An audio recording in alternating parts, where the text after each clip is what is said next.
हमारे YouTube channel में बहुत बहुत स्वागत है। आज शुरुआत ही करेंगे ब्रिटानिया इंडस्ट्री लिमिटेड के बारे में। यदि आपने पहले से हमारे चैनल को सब्सक्राइब नहीं किया तो जल्दी से सब्सक्राइब करें ताकि इसी प्रकार के नोटिफिकेशन आपको जल्दी ही प्राप्त हो सकें।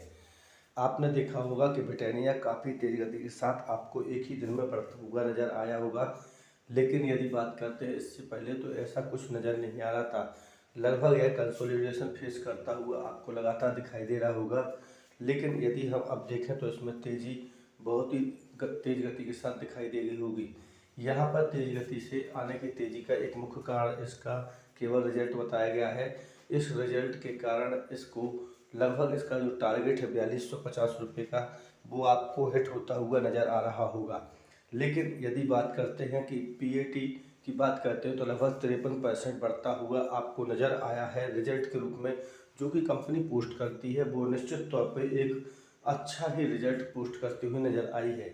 लेकिन यदि हम रिजल्ट में एक चीज़ और देखेंगे तो इसमें हमें ज़रूर एक चीज़ दिखाई दे रहा होगा कि 10% लगभग जंप आपको ईयर ऑन ईयर बेसिस पे भी दिखाई दे रहा होगा।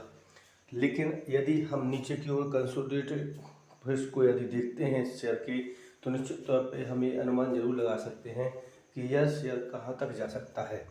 अभी इसका टारगेट भले ही 4250 का दिया गया हो, लेकिन कुछ आंकड़े ऐसे बताए गए हैं जो यह बता रहे हैं कि यह शेयर जो है वो लगभग हमें 4500 के ऊपर ट्रेड करता हुआ भी नज़र आएगा।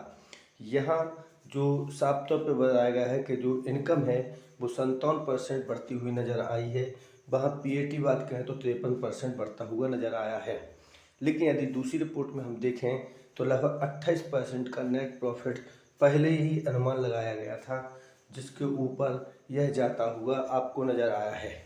यहाँ बार बार कह रहे हैं कि क्वार्टर भले ही सेम हो, लेकिन आप देख रहे होंगे कि रिजल्ट की जो पोस्टिंग है वो एक से बढ़ के एक धांसू दिखाई दे रही है। यहाँ बहुत सी ब्रोकरेज कंपनी जो हैं वो अनुमान अलग लगाए थे, लेकिन अलग अनुमान ही दिखाई दे रहा है। वहाँ दूसरी बात करें बैंक ऑफ बड़ौदा के बारे में, तो भी आप देख रहे होंगे कि लगातार इसमें तेज़ी बनी हुई है। मैंने पिछली वीडियो में भी बताया था बैंक ऑफ बड़ौदा के ऊपर कि इसका टारगेट जो दिया गया है वो 170 रुपये का दिया गया है, जहां यह लगातार आपको जाता हुआ नज़र आ रहा होगा।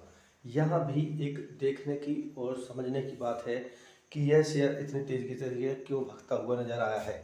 यहाँ एक बात और मुथूट फाइनेंस के बारे में बात करें तो 1123 रुपये के ऊपर आपको यह ट्रेड करता हुआ नज़र आ रहा है। लेकिन इस शेयर के बारे में यदि हम बात करें तो 2 महीने पहले भी हमने वीडियो बनाई थी, जब लगभग यह 967 रुपये के ऊपर ट्रेड कर रहा था, और हमने उस दिन बोला था कि इस शेयर के साथ आप इन्वेस्टमेंट करो, क्योंकि लगातार यह शेयर ऊपर की ओर जाता हुआ नज़र आएगा।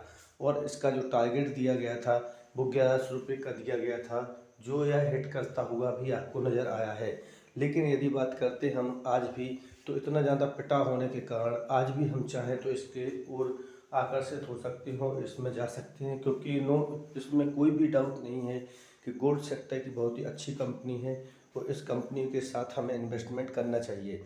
लेकिन यदि और कोई न्यूज़ के ऊपर हम ध्यान दें तो इतना ज़्यादा दिखाई नहीं दे रहा है कुछ भी। बात करते हैं इस शेयर की ओर, तो देख रहे होंगे कि लगभग 10% अभी भी 10 नवंबर की इसकी डेट दी गई है, उसकी बोर्ड मीटिंग की बात की गई है और इस दिन एक ऐतिहासिक फैसला लिया जाएगा और इसका शायद नया टारगेट भी निर्धारित किया जाएगा। डेविस लैब को हम कैसे अपनी श्रेणी में ना लें, जबकि यह क्रैश होता हुआ नज़र आ रहा है। यहाँ बात करते हैं इसके क्रैश होने का, तो इसका क्रैश होने का कारण भी रिजल्ट ही बताया गया है। लेकिन आप यदि देखें तो लगातार इसमें तेज़ी बनाए हुए थी, जबकि कंपनियां, और आज अचानक के साथ देखें तो इसके रिजल्ट ने सब कुछ एक तरफ रख दिया। 2 बार ऐसा हो चुका है, आप देख रहे होंगे कि लगातार ऐसा गिरता हुआ नज़र आया है और भारी भरकम इसमें गिरावट भी आपको देखने को मिली है।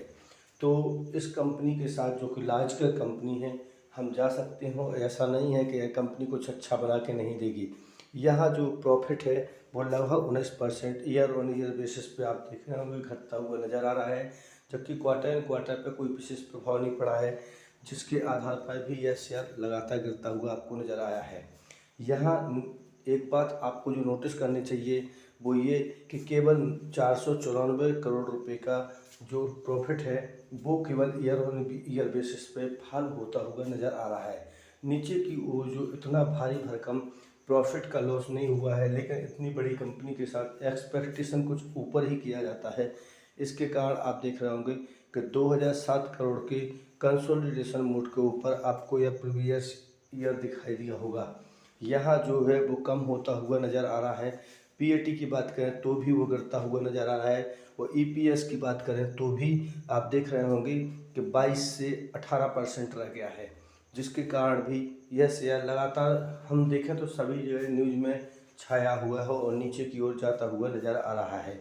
यहाँ कुछ दिन इसमें इन्वेस्टमेंट ना करें, क्योंकि अभी यह और नीचे की ओर जाएगा। अब बात करते हैं मैरिको लिमिटेड के बारे में। तो इसका भविष्य बहुत ही उज्जवल है और नो डाउट, लेकिन फिर भी इसके बाद देखें तो यह लगभग 7% आज गिरता हुआ नज़र आया है। इस शेयर में भी यदि हम इन्वेस्टमेंट करना चाहें तो आज की स्थिति में भी कर सकते हैं। यदि यह अभी भी कल के दिन यदि बाज़ार ओपन होता है और इसमें निश्चित तौर पे यदि गिरावट होती है तो इन्वेस्टमेंट आप फिर से करें, क्योंकि यह इस कंडीशन में आपको दोबारा नज़र नहीं आएगा।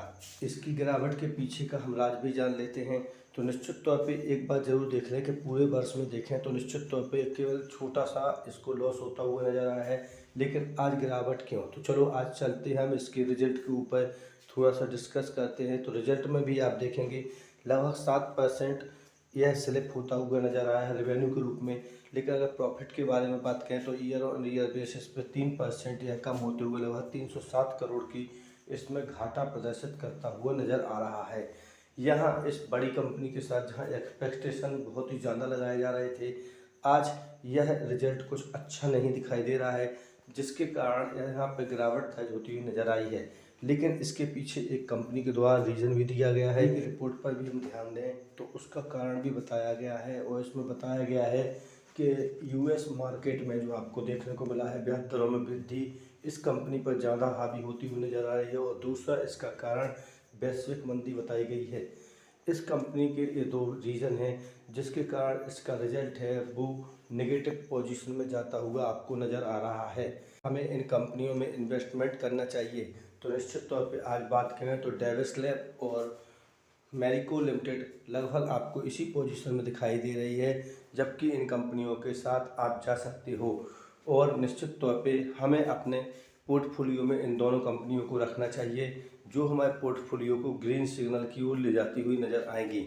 निश्चित तौर पर लॉन्ग टर्म और के व्यू से इसे आप खरीदें, क्योंकि यह आपके लिए बहुत ही अच्छा होगा और हमारे लिए भी, लेकिन शॉर्ट टर्म के लिए बिल्कुल भी ना खरीदें।